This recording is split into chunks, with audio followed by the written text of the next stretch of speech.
Chaque année, environ 500 à 550 millions de tonnes de blé sont transformées en farine dans d'immenses complexes industriels qui fonctionnent pratiquement sans interruption. Cette farine se retrouve dans le pain, les gâteaux et les biscuits, les pâtes, les pizzas et dans des milliers d'autres aliments consommés quotidiennement à travers le monde. Mais avant d'arriver dans les supermarchés sous forme de poudre blanche extrêmement fine, cette céréale passe par une impressionnante série de processus qui impliquent une récolte mécanisée, des systèmes automatisés de nettoyage, des dizaines d'étapes de mouture et des tests de qualité rigoureux.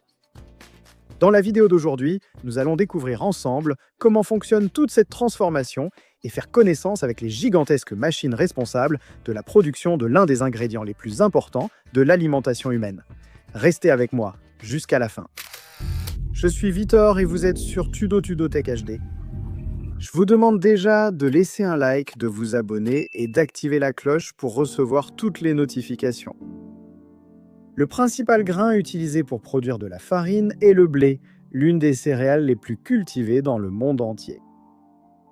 La récolte marque le début de la production de la farine. Avant de commencer ce processus, les agriculteurs observent des indicateurs visuels, comme la couleur des grains et des feuilles, et effectuent également des tests pour mesurer l'humidité et vérifier si le blé a atteint le stade idéal pour la récolte. Lorsqu'il est prêt, la moissonneuse-batteuse parcourt les champs en utilisant des barres de coupe pour couper les tiges près de la base. Les tiges sont ramassées et acheminées à l'intérieur de la machine. À l'intérieur de la moissonneuse-batteuse, le processus de battage a lieu. Des couteaux et des cylindres séparent les grains du reste de la plante. Ensuite, des systèmes de tamisage et de ventilation éliminent les impuretés, ne laissant que les grains propres qui sont stockés dans le réservoir de la machine elle-même. Lorsque le réservoir est plein, le blé est déchargé dans des remorques. Après avoir été séparé de la paille et des autres résidus, le blé doit être correctement stocké et transporté vers les installations de transformation. Cette étape est essentielle pour préserver sa qualité et le préparer à sa future transformation en farine.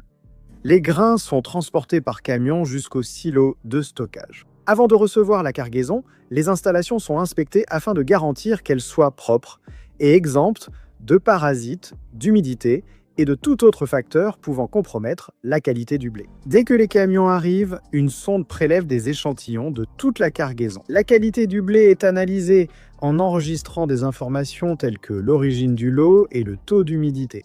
Dans certains cas, le blé présente un taux d'humidité supérieur à l'idéal juste après la récolte. Lorsque cela se produit, les grains subissent un processus de séchage afin de réduire l'humidité à des niveaux sûrs pour un stockage à long terme.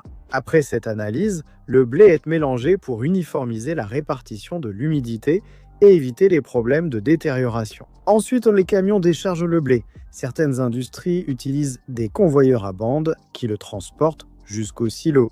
Dans les silos, les grains sont stockés en couches compactées afin de réduire les espaces vides et de préserver leur qualité. Ces silos sont généralement équipés de systèmes de ventilation et de contrôle de la température qui maintiennent des conditions de stockage idéales. Après le stockage, le blé passe par une étape de nettoyage. Bien qu'il ait déjà subi une première sélection, les grains peuvent encore contenir des pierres, de la poussière, des graines d'autres plantes, des fragments de paille et même de petites particules métalliques. Pour les éliminer, le blé passe par une série d'équipements spécialisés tels que des tamis vibrants, des classificateurs à air et des séparateurs magnétiques qui éliminent chaque type d'impureté de manière précise. Cette étape est essentielle pour préparer le blé à la mouture. Des puces électroniques à l'huile de tournesol, nous avons exploré les industries qui alimentent l'économie mondiale. La comprendre est une chose, mais y investir judicieusement en est une autre. Voici 2 mythes auxquels de nombreux investisseurs croient encore. Démystifions-les avec le sponsor d'aujourd'hui, Mintos. Mythe numéro 1. Les actions sont le seul moyen de faire croître régulièrement votre épargne. Eh bien, les actions sont volatiles. L'indice américain S&P 500 connaît de fortes baisses chaque année. Et en 2025, il a chuté de près de 19% avant de se redresser. Cela peut être stressant et amener de nombreux investisseurs à faire des erreurs coûteuses dictées par l'émotion. Mythe numéro 2, les actifs à revenu fixe seraient trop complexes pour les investisseurs ordinaires. En réalité, investir dans le revenu fixe est plus simple que vous ne le pensez. Le marché européen des investissements alternatifs de détail a presque doublé en seulement 5 ans. C'est là que Mintos entre en jeu. Mintos est une plateforme facile à utiliser qui vous permet d'investir dans des prêts, des obligations et de l'immobilier en seulement quelques clics. L'objectif est simple, gagner un revenu régulier sans dépendre des fluctuations du marché boursier et diversifier votre risque. Les prêts sur Mintos ont offert un rendement net annuel moyen de 8,8% depuis 2015, ce qui est supérieur à un compte d'épargne. Mintos a été fondé en 2014 et compte plus de 700 000 investisseurs à travers l'Europe, gérant plus de 800 millions d'euros d'actifs pour les investisseurs. Commencez à investir avec seulement 50 euros et optez pour une gestion entièrement automatisée ou prenez le contrôle total. Scannez le QR code ou cliquez sur le lien pour obtenir un bonus de bienvenue exclusif. Investissez dès aujourd'hui et faites fructifier votre épargne.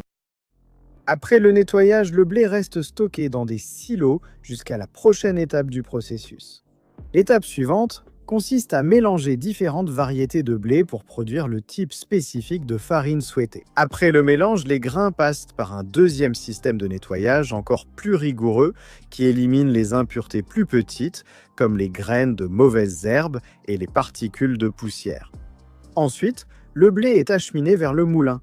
Les grains sont répartis uniformément dans l'équipement afin de garantir que chacun soit traité efficacement. Sur le chemin vers les moulins, des balances enregistrent en continu les quantités produites. Dans de nombreuses usines, la ligne de mouture s'étend sur plusieurs étages et la force de gravité fait passer le blé d'un équipement à l'autre tout au long du processus. Les moulins, quant à eux, produisent de la farine blanche en ne broyant que la partie interne du grain, appelée endosperme. Pour cela, il est nécessaire de séparer le son, qui correspond à l'enveloppe externe, et le germe, qui est l'embryon de la graine. Cette séparation commence dès que les grains entrent dans la première machine de mouture. Chaque équipement broie le blé entre des cylindres en acier, puis effectue le tamisage. Les particules plus grosses, qui ne parviennent pas à traverser le tamis, sont envoyées vers la machine suivante, où elles passent à nouveau par le processus de mouture. Ce cycle se répète successivement. Tout au long du processus, le blé passe par plusieurs ensembles de cylindres avec des espacements différents. Ces cylindres cassent et broient les grains en séparant leurs différentes parties.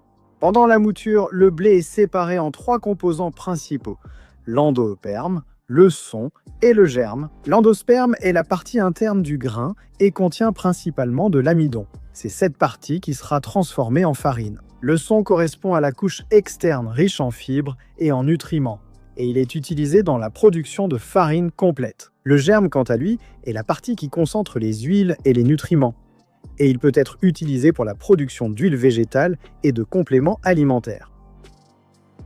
Les cylindres séparent le son et le germe, tout en broyant l'endosperme. L'endosperme est réduit en petits granulés connus sous le nom de semoule. Le tamisage élimine le germe et les fragments de son détachés. Mais une grande partie de la semoule reste encore recouverte de petites particules de l'enveloppe.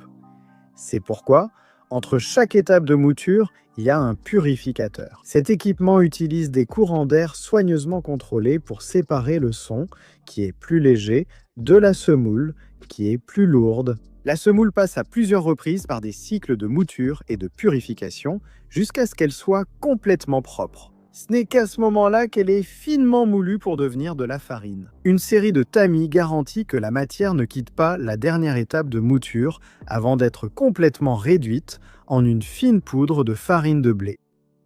Après la mouture, les différentes fractions obtenues passent par des processus de tamisage et de classification selon leur taille et leur qualité. Cela permet d'obtenir une farine à granulométrie uniforme, en plus de séparer les particules les plus fines et les plus grossières. Les différentes fractions de la farine passent à travers des tamis aux mailles de taille variées. Les particules les plus fines, composées de l'endosperme moulu, passent par un tamisage encore plus fin, éliminant tout résidu de particules plus grosses et garantissant une texture uniforme au produit final. À la fin du processus, le moulin produit plusieurs produits distincts. Le son, utilisé dans l'alimentation animale et dans les produits de boulangerie, la farine blanche de blé et le germe de blé destiné au marché des aliments sains. Les autres sous-produits sont utilisés comme aliments pour le bétail. Dans le laboratoire de contrôle de la qualité, les techniciens produisent des aliments en utilisant la farine fabriquée et analysent des caractéristiques telles que l'apparence, la texture et le goût. Des équipements spécialisés mesurent également le volume, la densité, la teneur en protéines et l'humidité de la farine.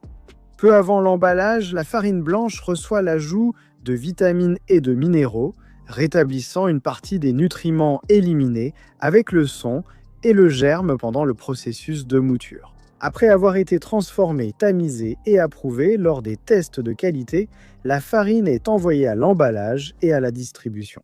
Cette étape est fondamentale pour garantir que le produit parvienne aux consommateurs et aux industries alimentaires dans des conditions parfaites. La farine est soigneusement dosée dans les emballages, évitant le gaspillage et garantissant la quantité correcte dans chaque paquet. Dans certains cas, les emballages individuels sont regroupés en ballots plus grands pour faciliter le transport et le stockage. Les emballages passent par un système de vibration pour tasser la farine avant la fermeture. Avant la distribution, une dernière inspection est effectuée pour vérifier que tous les emballages sont propres, correctement scellés et contiennent la quantité exacte de produits. Enfin, les sacs de farine, disponibles en différentes tailles, sont distribués aux supermarchés, restaurants et boulangeries, tandis que des camions-citernes transportent la farine en vrac vers de grandes boulangeries industrielles. Si vous avez aimé cette vidéo, laissez un like et un commentaire. Partagez-la avec vos amis. Dites-nous dans les commentaires d'où vous nous regardez et ce que vous avez pensé de cet épisode. Abonnez-vous à notre chaîne et activez la cloche des notifications pour être averti à chaque fois que nous publions un nouveau contenu.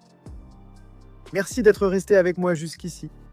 Si vous voulez continuer à apprendre, cliquez sur l'une des vidéos recommandées qui s'affichent sur votre écran. Je demande à Dieu de vous bénir, vous et votre famille, et que vous alliez toujours bien.